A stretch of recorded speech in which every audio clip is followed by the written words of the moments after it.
sa simbahan kay matiganghilan. Kaya ngayon, shout out nga pala sa mga Eagles dito na namimigay ng torta para sa mga magpapaanghel, mga katikit.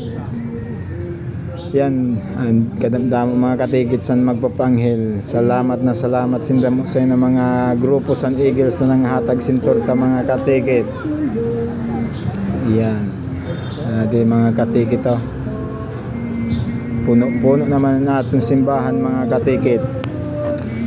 Ano naman ang tig-anghilan? Di lang yan, di mga katikit sa San Jacinto, mga katikit. Di ka lang maka tig-anghilan. Buong Pilipinas, dito mo lang matatagpuan sa San Jacinto, sa Ticao, tig-anghilan, katikit. Yan, ayan po ang aking pamangkin. Kala mo foreigner. Ayan katikit. Nalilipad na yata. Katikit. Ayan.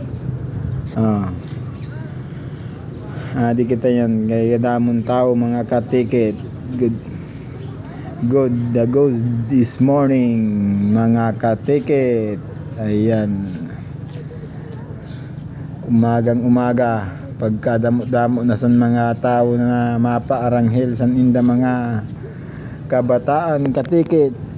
Ayan. So pasulod kita sa simbahan, katikit. Kaya ma-picture ko na ma-picture sa may altar sa simbahan. Katikit to. Kala mo foreigner, mga katikit. Ada na nato sulod sa simbahan. Nag-picture na kita kan Mama Mary.